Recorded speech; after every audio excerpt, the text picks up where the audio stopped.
విధానాన్ని మార్చి వేల కోట్లు దండుకున్నారనే అభియోగాన్ని ఎదుర్కొంటున్న కొంతమంది అధికారుల బండారం బహిర్గతం చేసేందుకు సిఐడి దాడులను కొనసాగిస్తుంది. ఏపీ బెవరేజెస్ కార్పొరేషన్ మాజీ ఎండీ వాసుదేవరెడ్డి హైదరాబాద్లోని ఆయన నివాసంలో తనిఖీలు చేసిన సిఐడి తాజాగా ఎక్సైజ్ కమిషనర్ కార్యాలయం, ఏపీపీసీఎల్ కార్యాలయంలో సోదాలు నిర్వహించింది. ఇక కొన్ని ఫైళ్లను కూడా స్వాధీనం చేసుకుంది.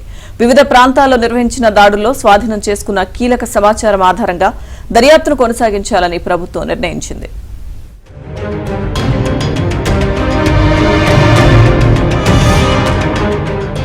వైసీపీ అధికారంలోకి వచ్చిన తర్వాత 2019లో అప్పటి వరకు ఉన్న మద్యం లైసెన్సింగ్ విధానాన్ని మార్చివేశారు. ప్రభుత్వమే లిక్కర్ షాపులను ఏర్పాటు చేసి మద్యాన్ని విక్రయించే కొత్త విధానానికి శ్రీకారం చుట్టారు. తక్కువ ధరకు లభించే బహుళ జాతి కంపెనీలను పక్కన పెట్టి రాష్ట్రంలోని డిస్టిలరీల ద్వారా తయారవుతున్న లోకల్ బ్రాండ్లను తీసుకొచ్చి షాపుల్లో ఉంచారు. ఈ బ్రాండ్లను అమ్మడం ద్వారా డిస్టిలరీలకు లాభం కలిగించి వారి వద్ద నుంచి లిక్కర్లో కేసుకు 250 రూపాయలు, బీర్లో కేసుకు 150 రూపాయలు వసూలు చేశారు అనే ఆరోపణలు వెల్లువెత్తుతున్నాయి.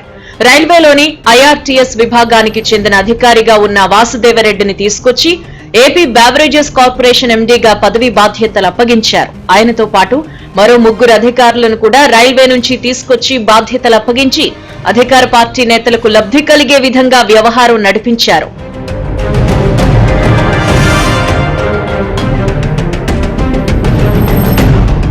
హైదరాబాద్ లో వైసీపీకి చెందిన ఒక మాజీ ఎంపీకి చెందిన డిస్టిలరీకి వసూళ్లు వెళ్లేవని చెబుతున్నారు.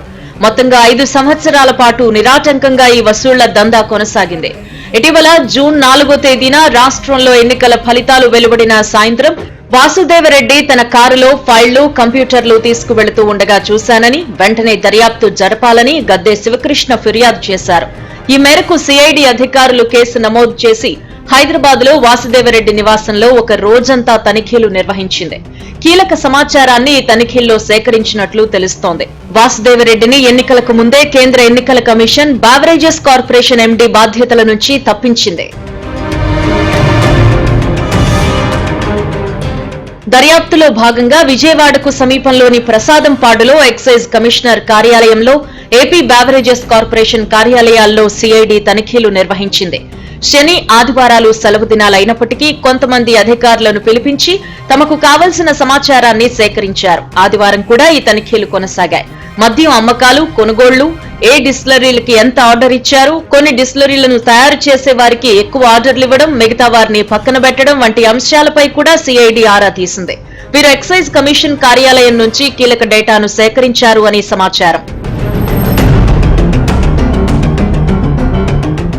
రాష్ట్రంలో మద్యం కుంభకోణంపై అధికారులు తనిఖీలు చేస్తున్న కొద్దీ అనేక కొత్త విషయాలు వెలుగులోకి వస్తున్నాయి. కొంతమంది అధికారుల పాత్రపై కూడా సిఐడి ఆరా తీస్తోంది. ఇప్పటికే వాసుదేవరెడ్డి నివాసంలో తనిఖీలు చేయగా మరికొంతమంది అధికారుల పాత్రపై కూడా ఆరోపణలు వెల్లువెత్తుతున్నాయి. సిఐడి తనకు వచ్చిన సమాచారం మేరకు మరికొందరు అధికారుల పాత్రపై కూడా ఆరా తీస్తోంది.